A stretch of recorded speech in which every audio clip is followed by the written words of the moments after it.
Hello, good afternoon to all. I hope you're doing okay.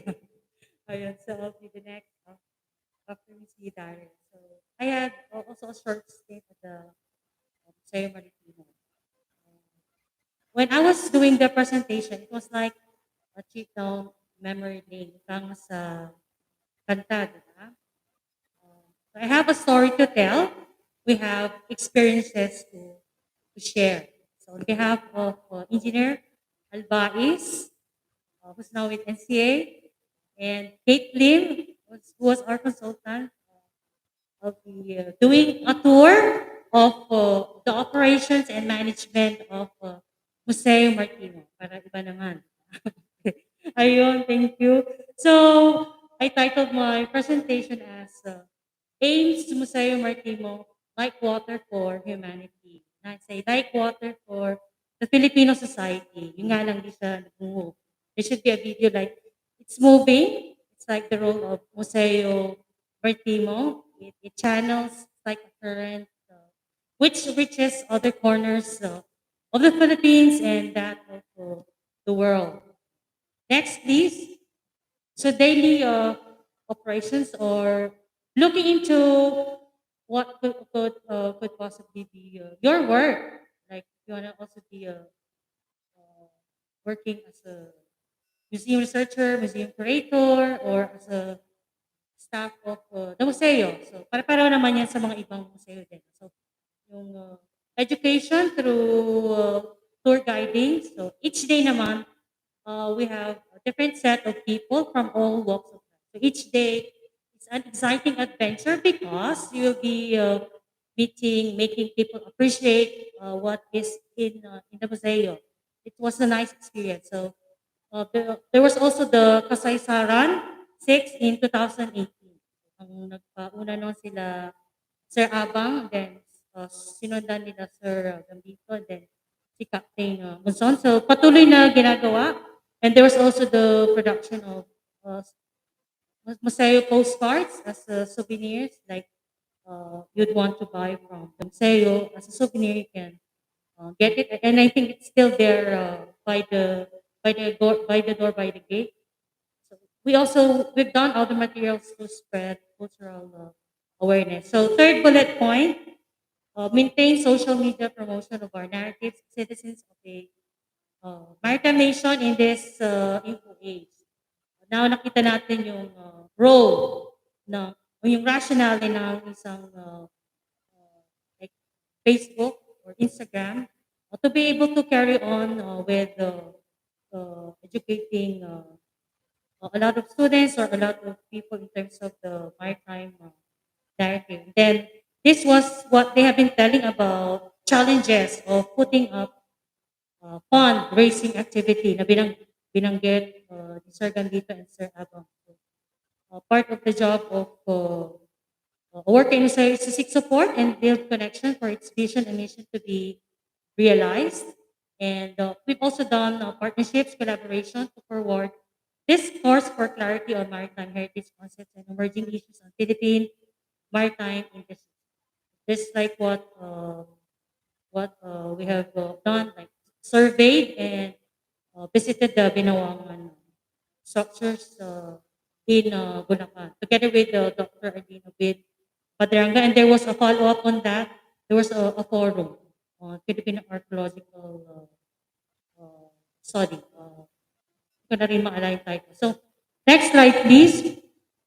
So, AIMS Museo is like a waterway that brings Philippine maritime history on heritage at the forefront. So, through the efforts of Ms. Kate Lim, Dr. Mylene Bonats was invited. One of the highlights of the Maritimo talks, Museo Maritimo talks. And I'll just read to you her battle cry rather. Kasi siya is professor of UP but studied in Germany on maritime heritage also field. I therefore aim to explore the range of rights and obligations in Indonesia, which allocate the variety of uses and benefits of shipwrecks in the present discourse. Apart from government bodies, there are other powerful stakeholders whose views must be taken into account, ranging from local and foreign and regional communities to international groups. Changing perceptions of the threats posed to underwater cultural heritage, as defined according to the UNESCO Convention on the Protection of the Underwater Cultural Heritage of 2001. Next, please.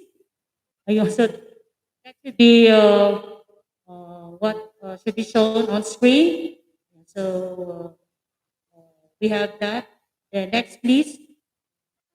Ayan. So one of the highlights was the holding of the forum. So the title as Voyages Beyond the Shores, Maritime Movements in the Age of Globalization. It was divided into three sessions.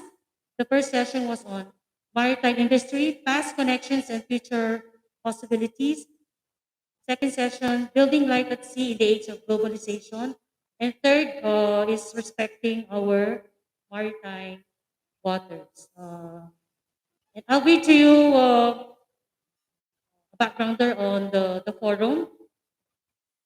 The forum touched on ancient Filipino boat making technique, seamanship, and maritime culture. It was designed to survey current trends and issues that concerns various maritime movements beyond our shores. Through the forum, possible solutions were offered to our most pressing challenges. First, as a maritime nation, and secondly, as a site of maritime movements in this age of globalization. Next, please. Ayan. I'd also like to include this in the presentation because Museo Maritimo had also been exploring platforms, no, channels or ways to increase more cultural awareness, the spread of it. And I say, with the leadership of our president, Dr. Avid Padiranga, Madam Arlene, this was realized. So it has this vision. So when we were actually doing mission and vision and goals and objectives, we were trying to look into how it could relate into the ideals and goals of Museo Maritimo. So I'll read the vision. Produce graduates who are equipped in understanding distinct cultural identity of a society in a multicultural setting and contribute to its cultivation by way of discovering new methods. So improving pedagogy and localizing perspectives as they gain experiences during their discourse of study in this school under performing arts. So our dean here, Dean Hayden, is actually one of the leaders in making more the programs known. Dean Robert Hayden, Bachelor of Performing Arts in Dance, and also in uh, theater. So, the idea is to also look into performances that could be these traditions and perhaps rituals. So turn them uh, together with the partnership with Museo Maritimo can be turned into something like a dance performance or a theatrical performance to show a side, important cultural side of our brethren in say the ethnic and minority tribes, minority groups that are living in our maritime waters. And another, next please. It has this vision which is also the same with and related to Museo Maritimo. Collaborate with local artists, organizations, schools, and communities in putting forward appreciation, understanding, and promotion of the cultural heritage legacy of the Philippines as a maritime nation. So talagang naka-influensya rin po ang Museo Maritimo sa panganganak ng isang programa na gustong mangyari ng ating presidente, si Madam Arlene. And it's one channel which can be explored. Like Jose Martin would be doing the research aspects. Some students would also be doing like theses and other papers to also look into how else we can uh, arise at some channels to forward narratives on maritime history and heritage na ating narinig mula kanina pa. So like looking into how it can be explored, how we can turn them into performances to attract more who will partake in our but try to care for our culture, so to speak. And then uh, I will include this one because kanina tinatanong, no? Sinabi ni Sir Jasper, ano naman ang ambag sa akin? Ano naging ambag sa akin ng Museo Maritimo?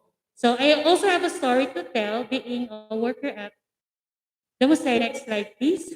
So my appreciation for maritime communities, looking into the traditions of say, Linggaingo fisher folks, Bolinao fisher folks, at nangyari lahat-lahat ng pandemic po. So I have my pandemic story too, just like some of you did. No, you can also look into the the YouTube, no? Baka mas haba pa. So I made this one, and I feel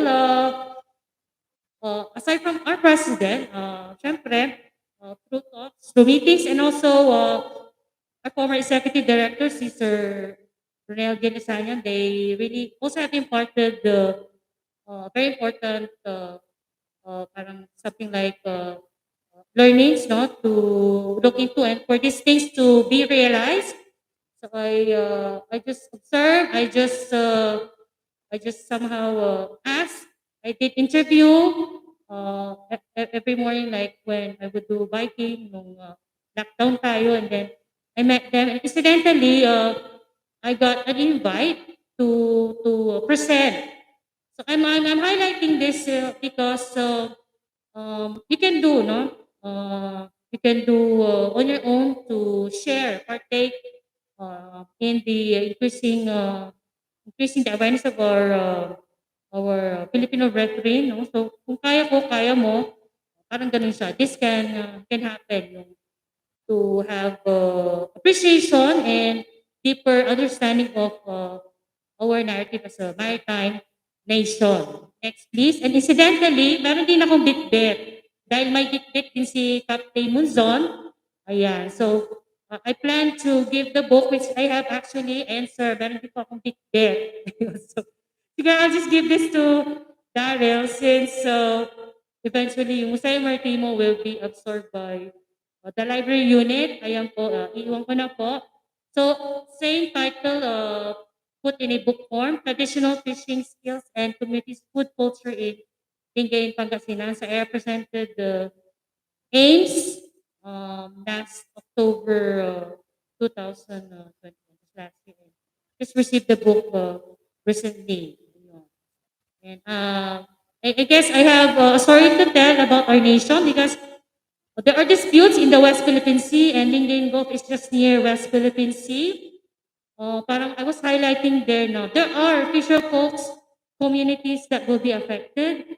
Uh, if their livelihoods will be affected, then the same way yung their cultural expressions, their rituals and traditions would also die since they would relocate. So that's part of my little help in uh, hopefully raising the concern na we just don't uh, allow China to get what is ours, to compromise our sovereignty. Yeah, so that's on screen. Yeah, so I was next after China actually. So he presented about food culture in a maritime community. So at least I feel like I did something proud, no? Because the audience is international, and I feel through this and uh, by Musay inspired me, no? I became more brave, no, in telling our narrative, the narrative of the fisher folks in our community. Next, please. Also, that leads me to directions of future possibilities with partnership of the School of Heritage Education. So, Museo can partner with the SHE and the AIMS community in general say to have talks with Museo Akak, and I've spoken to the president of Museo Akak, and uh, she was seeking help with research and promotion of paite wood carving, and I found out that, of course, his father had done uh, renditions of sculptural movement. So he did some ballet sculptures, which I was also discussing with Dean, and hopefully this could materialize. And Museo could help also with the research aspects and the, uh, the, the, the direction of the Museo ACAC in relation to its maritime discourses and narratives, because it's also near the Laguna de Ibain. And then partnership proposal to develop Museo ng Pangasinan, which I also have spoken to Darren about this. If they would agree and they're very much interested, we can also help partner with them. And there are other areas which you can explore in relation to maritime history and heritage, no? But then it's a heritage tourism, which is very much in demand these days. So Museo Maritimo, together with she, can partner with the LGUs, with the tourism officers, and also those who do local history and heritage in their own municipalities. Yeah, so that could be a direction which I can also suggest. Yeah. So next slide, please. Yeah. So happy 10th aims Museo Martimo keep flowing. Yeah. Thank you for listening. Thank you.